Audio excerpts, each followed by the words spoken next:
सूत्रधार पर सुनते हैं वेद व्यास की महाभारत।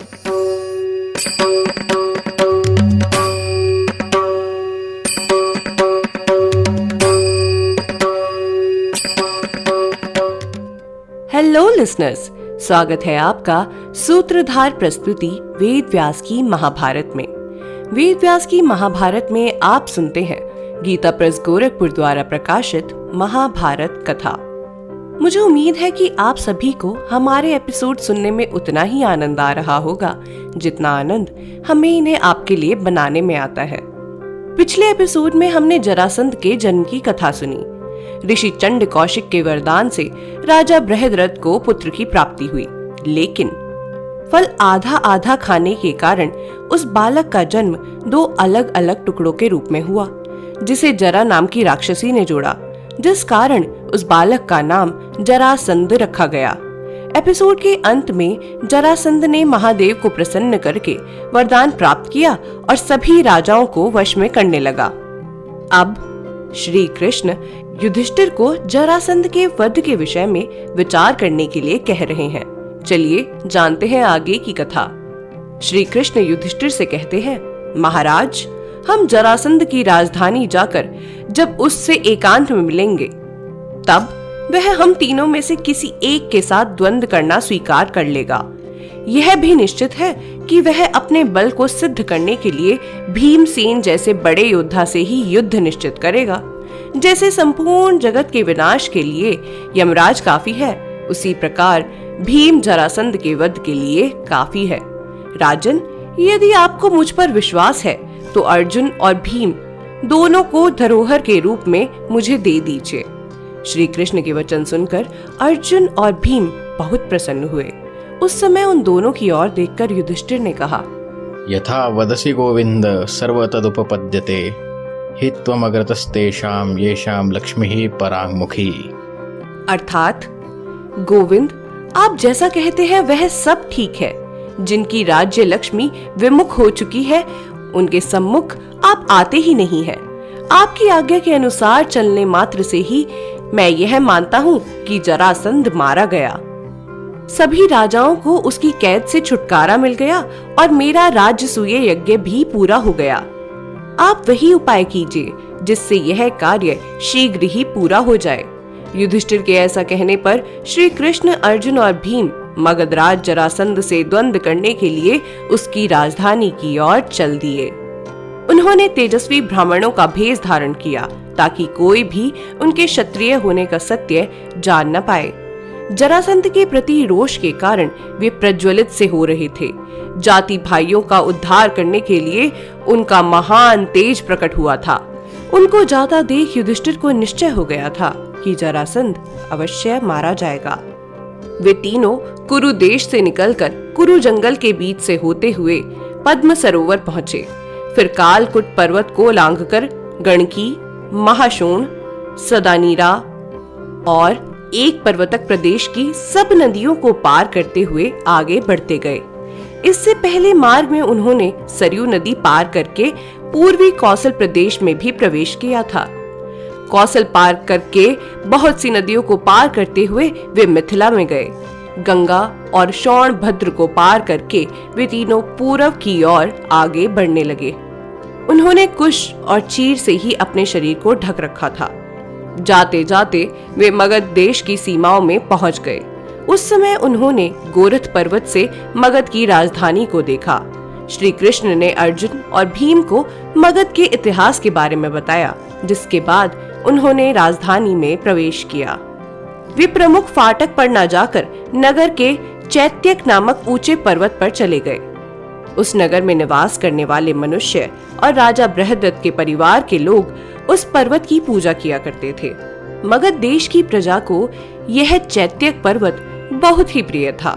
उस स्थान पर राजा बृहद्रथ ने ऋषभ नामक एक मांस भक्षी राक्षस से युद्ध किया और उसे मारकर उसकी खाल से 3 बड़े बड़े नगाड़े तैयार कराए, जिन पर चोट करने से महीने भर तक आवाज होती रहती थी। राजा ने उन नगाड़ों को उस राक्षस के चमड़े से मंडाकर अपने नगर में रखवा दिया था, जहां वे नगाड़े बजते थे। वहां दिव्य फूलों की वर्षा होने लगती थी। इन तीनों वीरों ने उपयुक्त तीनों नगाड़ों को फाड़कर चैत्यक पर्वत के परकोटे पर आक्रमण किया। उन सब ने अनेक प्रकार के आयुध लेकर चैत्यक पर्वत पर धावा बोल दिया। जरासंध को मारने की इच्छा रखकर मानो वे उसके मस्तक पर आघात कर रहे हों। उस पर्वत का विशाल शिखर बहुत पुराना किंतु सुदृढ़ था। मगध देश में उसकी बड़ी प्रतिष्ठा थी। श्री कृष्ण के साथ मिलकर तीनों वीरों ने अपनी विशाल भुजाओं से टक्कर मारकर उस चैत्यक पर्वत के शिखर को गिरा दिया, जिसके बाद वे अत्यंत प्रसन्न होकर मगध की राजधानी गिरिव्रज को गए। वेदों के ज्ञानी ब्राह्मणों ने अनेक अपशकुन देखकर जरासंध को सूचित किया। यह सब जानते ही पुरोहितों ने अपने राजा को हठी पर बिठाकर उसके चारों ओर अग्नि घुमाई। जरासंध ने भी अनिष्ट की शांति के लिए व्रत की दीक्षा लेकर नियम अनुसार उनका पालन किया। वहीं दूसरी ओर श्री कृष्ण, अर्जुन और भीम जरासंध के महल के पास आ पहुंचे। उन तीनों को देखकर मगध निवासियों को बड़ा आश्चर्य हुआ। उन्हें आया देखकर जरासंध उठकर खड़ा हो गया और उसने विधि पूर्वक उनका अतिथि सत्कार किया। जरासंध ने उन तीनों का सत्कार करते हुए कहा, आप लोगों का स्वागत है। उस समय अर्जुन और भीम मौन थे। श्री कृष्ण ने कहा, राजन, ये दोनों एक नियम ले चुके हैं कि ये दोनों आधी रात से पहले बात नहीं करेंगे। तब राजा उन्हें यज्ञशाला में ठहराकर स्वयं राजभवन में चला गया। फिर आधी रात के बाद वह वापस उसी स्थान पर आया जहां सब ब्राह्मण ठहरे थे। जिस भी समय ब्राह्मण का आगमन होता था, जरासंध हमेशा उनकी आवभगत के लिए वहां स्वयं उपस्थित होता था।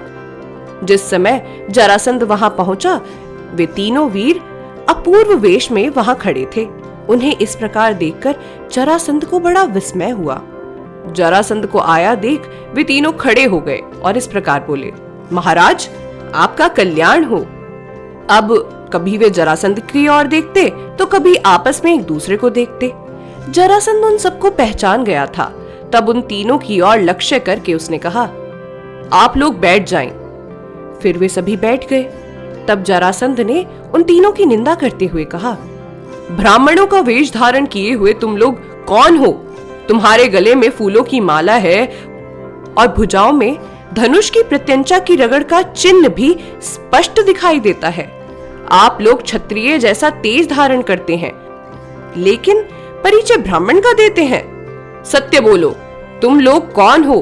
तुम लोग मेरे द्वारा अर्पित की हुई इस पूजा को ग्रहण क्यों नहीं करते हो? तुम्हारे यहाँ आने का क्या कारण है?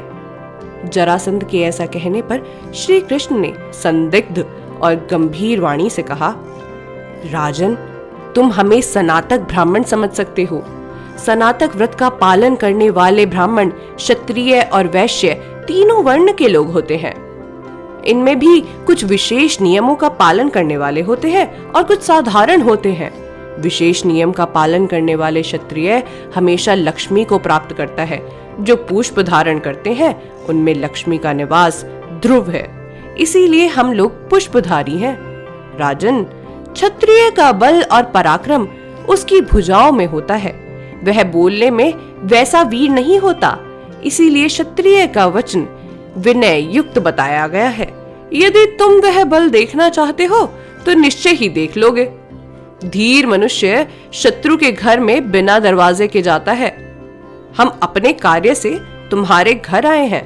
हम शत्रु से पूजा ग्रहण नहीं कर सकते। यही हमारा सनातन व्रत है। यह सब सुनकर जरासंध बोला, ब्राह्मणों, मुझे याद नहीं आता कि कब मैंने आप लोगों के साथ वैर किया है। बहुत सोचने पर भी मुझे कोई अपराध ध्यान नहीं आता। अब जब मुझसे कोई पाप ही नहीं हुआ तो मुझ निरपराध को आप अपना शत्रु कैसे मान रहे हैं? श्री कृष्ण ने कहा, राजन, तुमने सभी राजाओं को कैद कर लिया है और ऐसा करने के बाद भी तुम अपने आप को निरपराधी बोल रहे हो। एक राजा दूसरे राजा की हत्या कैसे कर सकता है? तुम राजाओं को कैद करके उन्हें महादेव को भेंट करना चाहते हो। तुम्हारा यह पाप हम सब लोगों पर लागू होगा, क्योंकि यह धर्म का पालन करने वाले हैं। और उसकी रक्षा करने में भी समर्थ हैं। किसी भी देवता की पूजा के लिए मनुष्यों का वध नहीं देखा गया है। तुम अपने ही वर्ण के लोगों की बलि कैसे चढ़ा सकते हो? तुम्हारे घमंड को चूर करने के लिए ही हम यहाँ आए हैं। मैं वासुदेव पुत्र कृष्ण हूँ और ये दोनों पांडु पुत्र भीम और अर्जुन हैं। जरासंध ने कहा, कृष्ण, मैंने युद्ध में जीते बिना किसी भी राजा को कैद नहीं किया है। अब मैं उनके साथ कैसा भी बर्ताव कर सकता हूँ। तुम्हारे भय से मैं उन्हें छोड़ने नहीं वाला। तुम्हारी सेना मेरी चक्रव्यूह युक्त सेना के साथ लड़ ले और तुम में से कोई एक मुझ अकेले के साथ युद्ध करे, या मैं अकेला तुम तीनों के साथ बारी बारी या एक ही साथ युद्ध कर सकता हूँ। ऐसा कहकर जरासंध ने अपने पुत्र सहदेव का राज्याभिषेक कर दिया और युद्ध के लिए तैयार हो गया। उसने अपने दोनों सेनापति कौशिक और चित्रसेन का स्मरण किया, जो उस समय जीवित नहीं थे। इन्हीं दोनों का नाम हंस और डिंभक था। श्री कृष्ण अपनी दिव्य दृष्टि से यह जान गए थे कि यदुवंशियों में से किसी के भी हाथों जरासंध का वध नहीं हो सकता है। ब्रह्मा जी के आदेश की रक्षा करने के लिए उन्होंने स्वयं उसे मारने की इच्छा नहीं की। आज के एपिसोड में बस इतना ही। अगले एपिसोड में हम जानेंगे कि जरासंध के साथ युद्ध कौन करेगा और साथ ही साथ हम सुनेंगे जरासंध के वध की कथा। उम्मीद है आपको हमारा यह एपिसोड पसंद आया होगा।